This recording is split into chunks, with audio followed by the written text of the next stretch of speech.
All right, thanks, Ken. All right, I'm Angela Lumpkin. I have the pleasure this year of serving as the chair of the Executive Council of the Teaching Academy, and we're delighted you joined us today. And I'm sure will be others joining us. And Molly has assured me that everybody that comes in can come in, so we don't have to worry about letting them in. Right, Molly? Yes. Okay. All right. So what I'm going to do is just give you a snippet about the Teaching Academy, so you know this great organization that you're seeking to become a part of, and then I'll give you some details at the end. But the star of the show today is Ken Rainwater, who's chairing the new member selection committee. So we'll quickly get to him. All right, Molly, if you'll keep going. All right, President Skovanec, a member of the Teaching Academy from mathematics, also our president, believes that teaching is important. And his particular statement here that's on the website kind of verifies that fact. We're really into teaching, but more importantly, we're into student learning. And that really characterizes us at Texas Tech. The other thing that I might add is that the provost and his staff is always very integrally involved in the promotion and tenure process. He too believes very passionately about the importance of teaching at Texas Tech. And so the Teaching Academy, as you'll see on the next slide, has as its actually it's one more slide down, but let me talk about this one first. It has as its mission the promotion of teaching. So a little bit about its background. John Burns, who you'll hear again about when we talk about that conference, was provost and instrumental in founding the Teaching Academy, and you can see the date.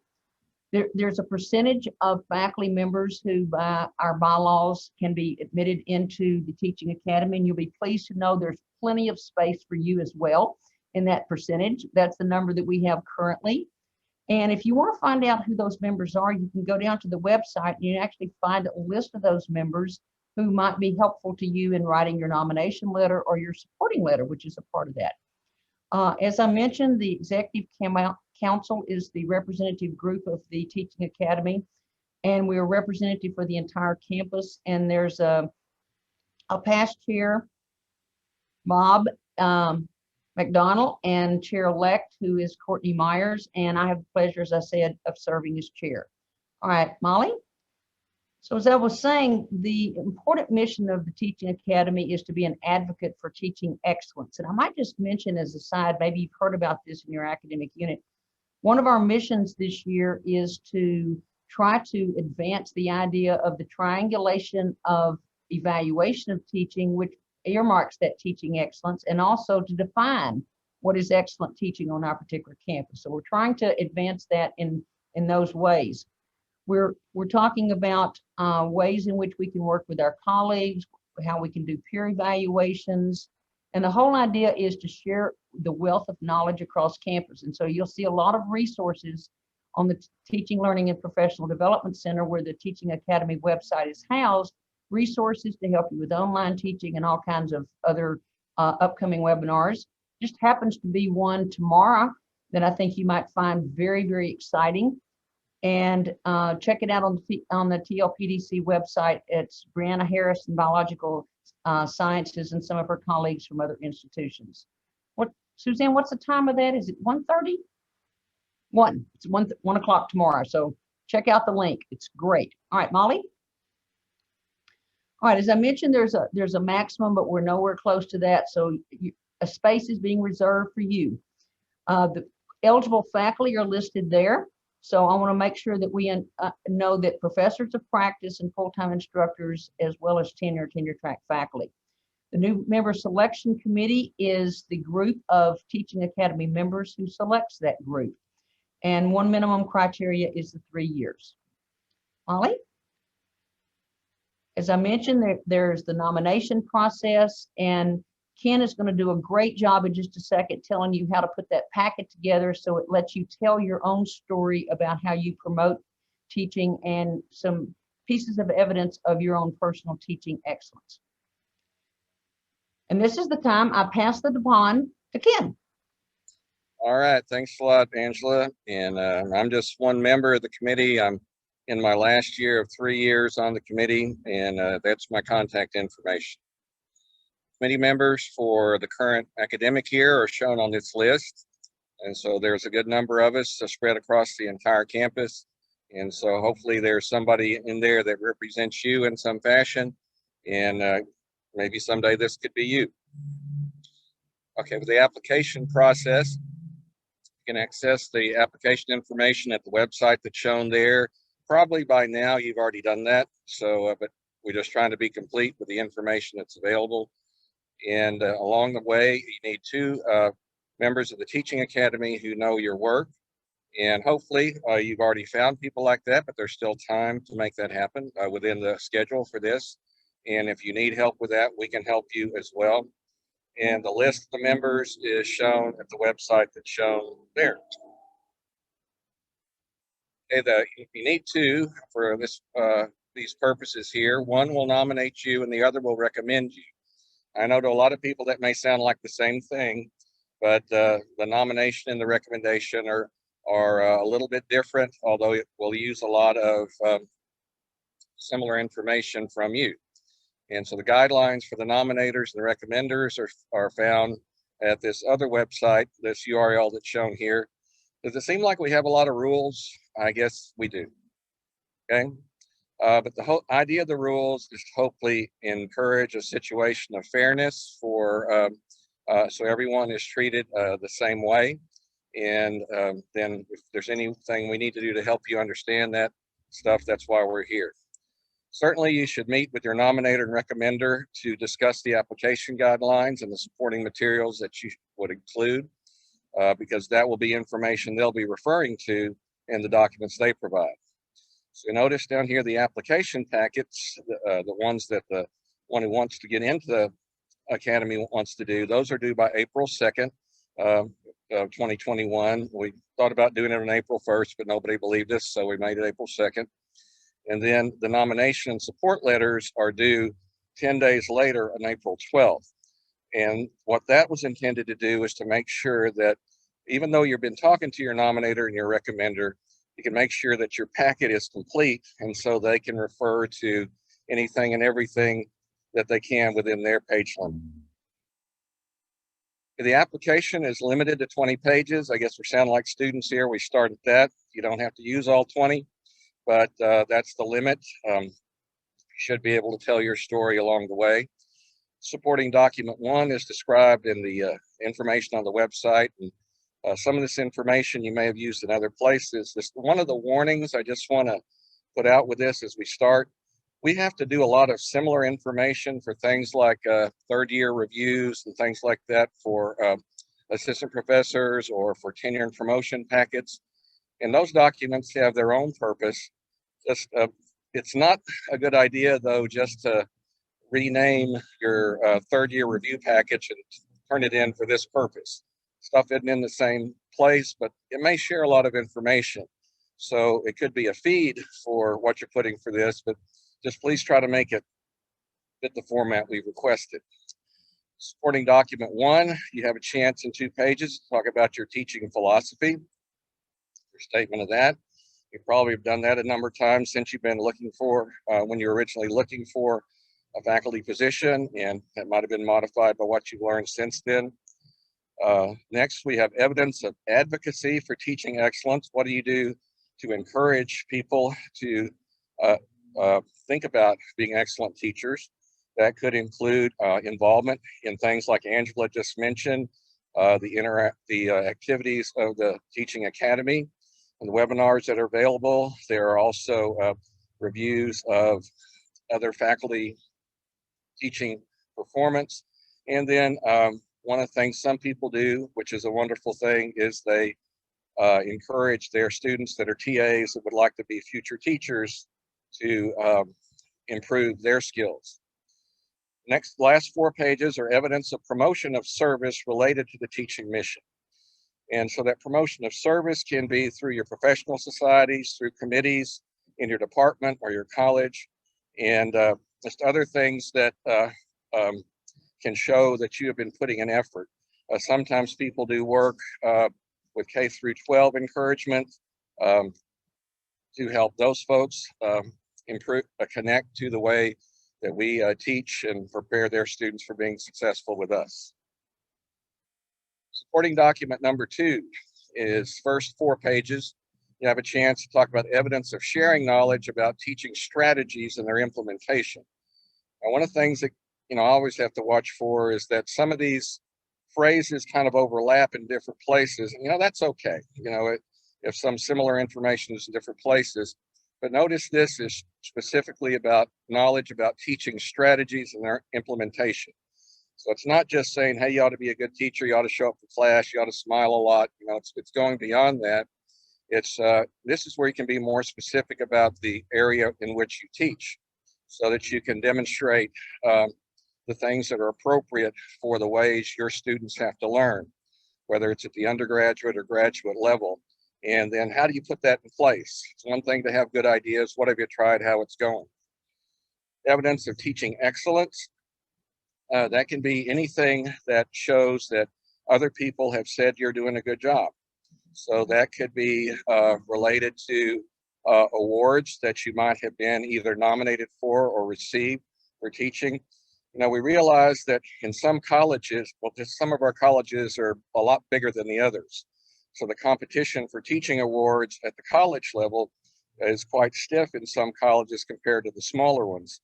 And so even if you were just nominated, that meant that somebody in your department or nearby thought that you were worth noting. And so that type of information is also of interest as well.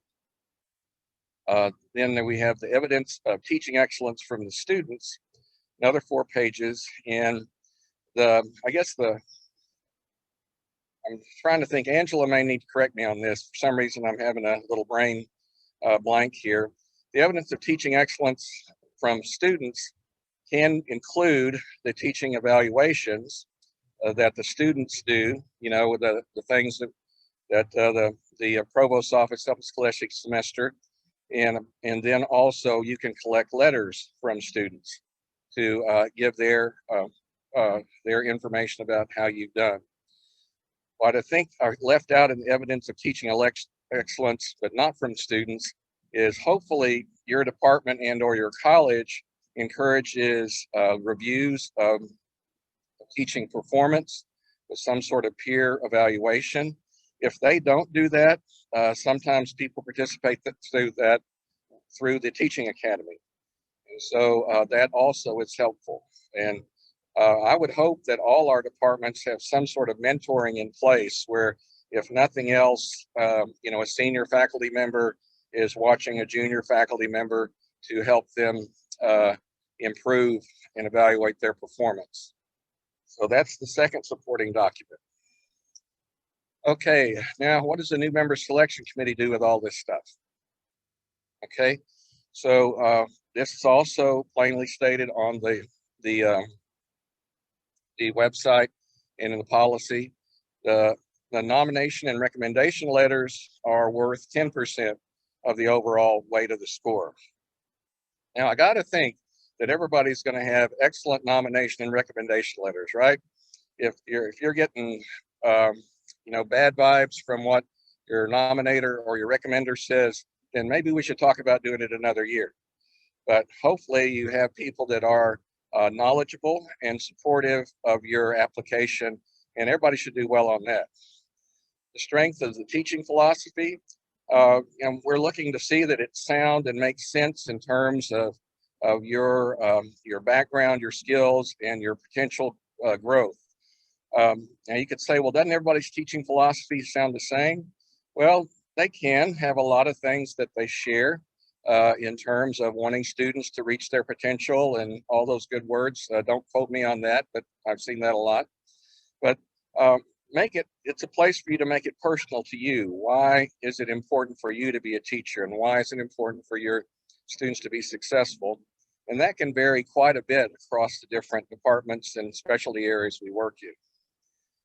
Evidence that the applicant advocates for teaching excellence, that we'll be looking for the chances that you've had to describe that advocacy, as was mentioned before. 15% is that you promote the service related to the teaching mission, 15%. And one thing I want to say before we go to the next slide is, after the first one, maybe after the second one, not everybody's going to have the same total amount of evidence of effort or accomplishment in all the different areas. And that's okay. You don't have to have a perfect score in everything to rank high enough to be made part of the Teaching Academy. Just do the best you can, tell the story that's true for you, and hopefully things will all work out. Next, for the new members criteria and weight, the next one we have 15% for evidence that the applicant shares knowledge about teaching strategies and their implementation. So that would be worth about 15% there, as we talked about before. Evidence of teaching excellence, 15%, and then the teaching excellence from the students is 15%. So those things all help add up to the total score. So each of the committee members looks at each of the sets of application materials, and then we identify essentially a numerical score for those, and we just try to make sure that the different parts of the application are covered.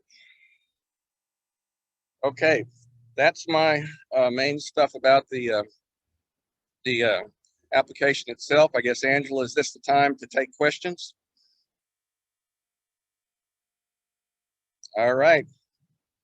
So I guess if Molly can tell us who has questions, make sure that we can get them.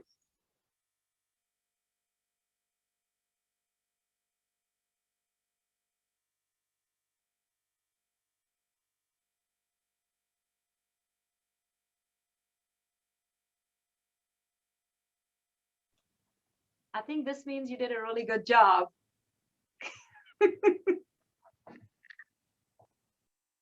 I don't hear that often enough. Thank you.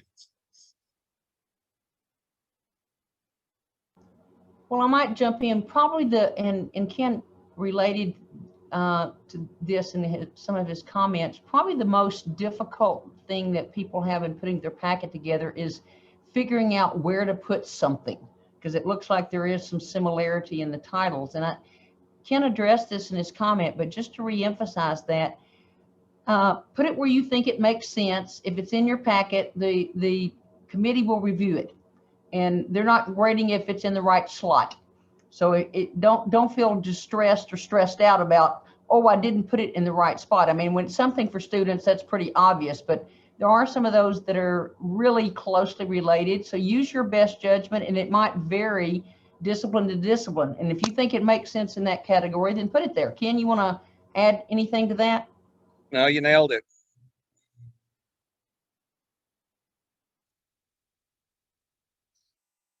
Yep. And we try to, because there's people from all across the campus on the committee, hopefully there will be folks who can understand the wide variations in vocabulary and context that come from different people. So there'll be some common words, but there will also be some specific things and approaches, and we want to certainly allow for that. I think the other thing I would add to what Ken said is he used the word telling your own personal story.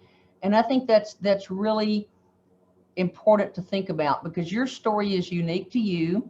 Your approach to teaching has your own unique style and approach. And so don't be afraid to say what you've tried, what's worked, what's even not worked so well that you've improved on when you did it the second time, and the lessons you learned from that. So it really is as if you were doing your kind of autobiographical teaching story, and kind of let your heart kind of come out in that. And I think that would impress the committee. I don't know, I'm not on it. We got hearts. We got hearts. All right.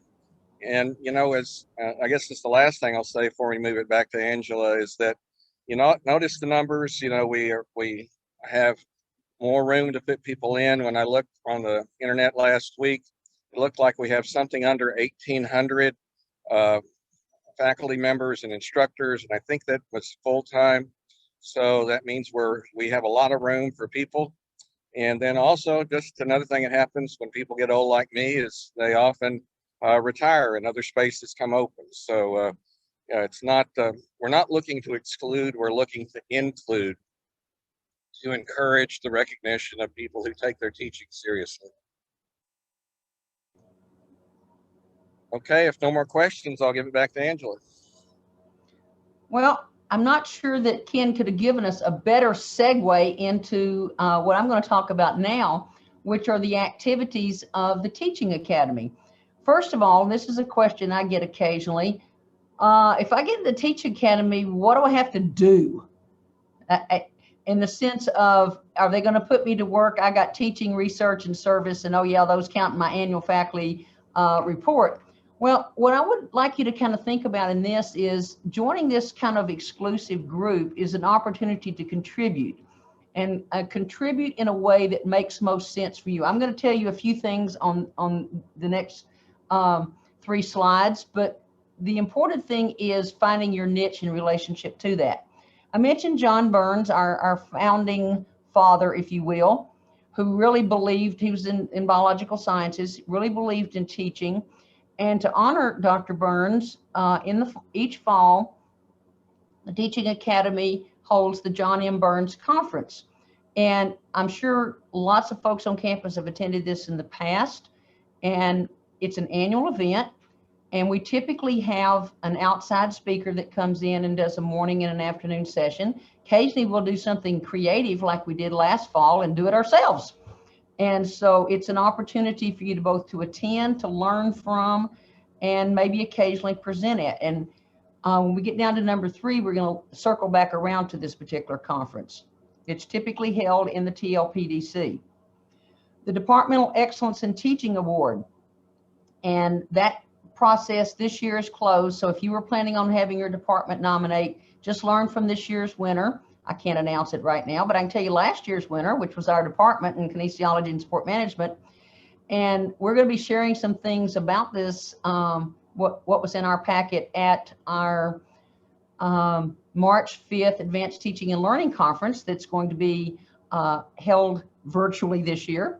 But I think the important thing to remember about that is that your department does some excellent things. And so this is an opportunity for Teaching Academy members to help with preparing that award packet, to contribute contents in that award process.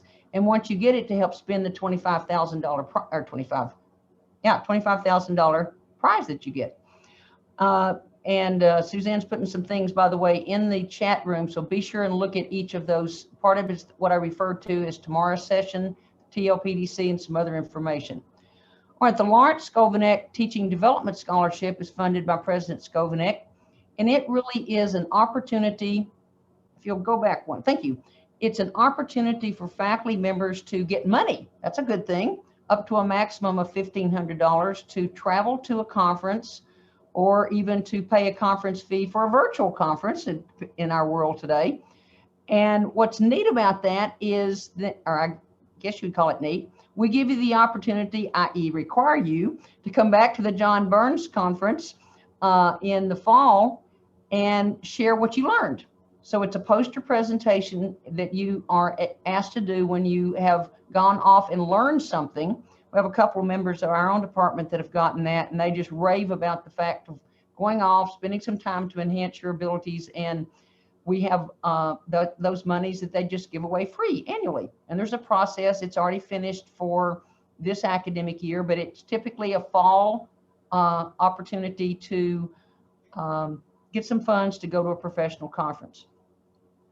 I don't think you can put a price tag on all the presentations, workshops, sessions on teaching that Teaching Academy members in the midst of this pandemic have volunteered. Lots and lots of Teaching Academy sessions, other members of the campus, they're on the TLPDC website, Teaching Academy website. And even if you don't decide to go and submit an application for this year's Teaching Academy because you think, oh, I could just use a couple of more things to put on my application packet, then contact Suzanne and volunteer to do one next year, or maybe even this spring even. So this is an opportunity of us sharing what we're doing with others. So I encourage you, Teaching Academy members do a lot of that, but it's not restricted. So that gives you an opportunity to do something and share just innovative strategy. I was in a meeting the other day on a committee meeting, and somebody was sharing something, and I think she was the only one on that Zoom meeting who knew something about this wonderful little tool in Blackboard called the Retention Center. And so she shared it, and all of a sudden, a lot of us were saying, "Oh, wonderful, I learned something. How do you use it?" And then she did a little quick tutorial and taught us all how to use it.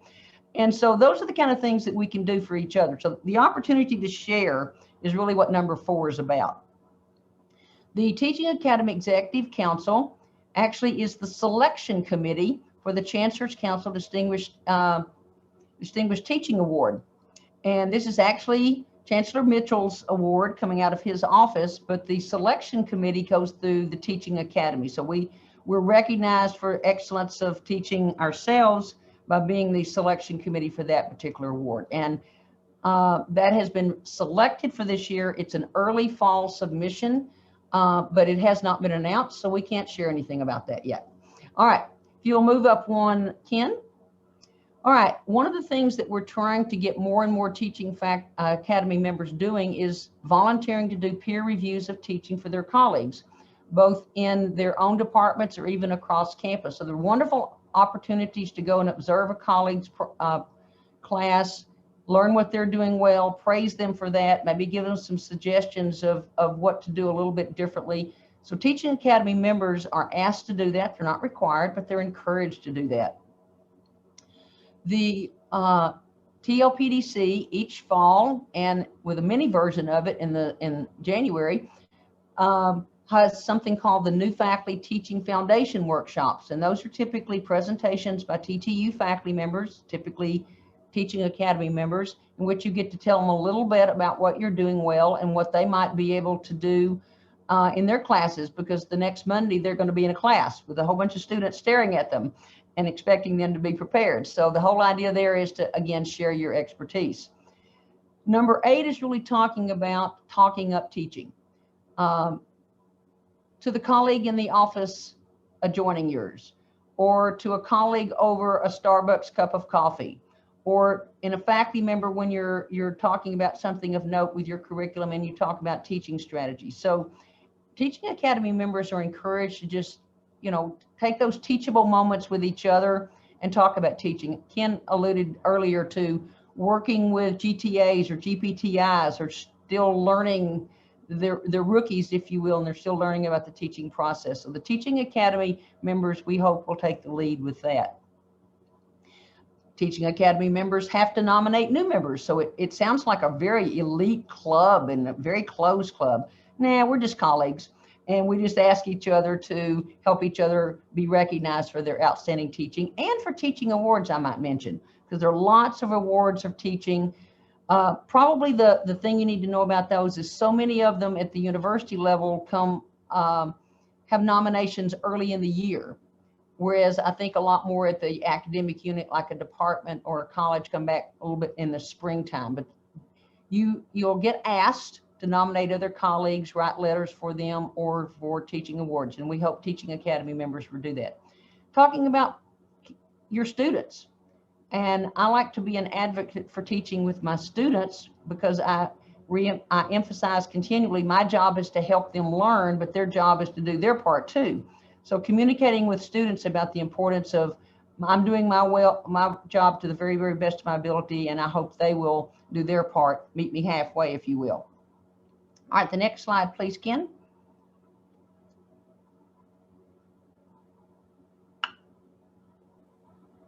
I'm Not stuck. coming. You're stuck. Okay, the next slide is about serving on committees. There it is. Okay. First of all is the Executive Council. Thank you, Ken. It's amazing what you can do. Just keep clicking. That is a representative group. There are 2 in arts and sciences because of its size, and then all of the academic colleges are on that. Once you get on the academy and kind of gotten some experience, serving on that is a great, great experience to get you involved in lots of things on campus. And what would a university be without committees? So it's not only the Executive Council, but these are the committees that we have within the department. Ken has just told you about the new member selection committee and how that works. And just remember what Ken said. This is about inclusion, not exclusion.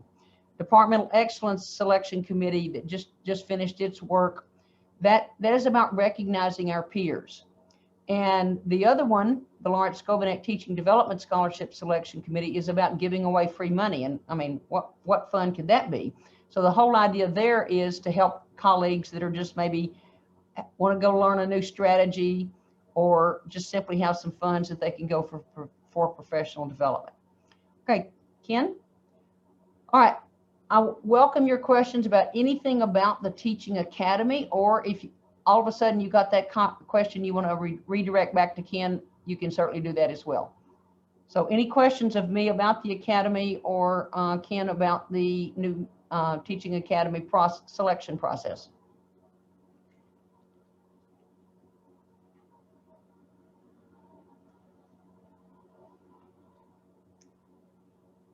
One thing for sure, this is a group of quick learners. I wish all my classes were like that. You're just presenting the information in such a straightforward way. I mean, it's like drinking water. It's Great, Joshua. Thank you so much. I wish my students said that all the time. When I see these I'm not sure I understand. So anyway, all right. Well, it's not a closure. First of all, that Suzanne has recorded, or Molly, one of you have recorded this particular session, so you can see it online. If you have questions, I can speak for Ken. I believe that you can send us an email message and ask us any question about anything. Molly, are you sending out these slides? Yes, I can send the slides to everyone who was here today. Okay, so you can have that as a reference point. So you can ask questions, you can refer to the slides. I believe the committee would be thrilled to have all of your applications. So I hope you will do that and talk with your colleagues, and maybe encourage others to do it. Because again, it's an inclusive club, not an exclusive club. All right, I will just refer you to the chat before we close the meeting, because Suzanne has put some helpful information in there about tomorrow's session with Brianna Harris, about other opportunities that are there available in the TLPDC. Suzanne is always welcoming of people contacting her about anything about advocacy and enhancing teaching. So please feel free to do that. Any last comments or anything from anyone? All right, Suzanne just volunteered again, and that's pretty typical for her. All right, Ken, on behalf of the Teaching Academy, thanks to you and your colleagues. You're about to get to work. Appreciate you joining us from afar. That took extra effort. And for everybody who joined in us today, best wishes, and I look forward to seeing you in the Teaching Academy in the future. Thanks for joining us. Thank you. Bye. Bye-bye.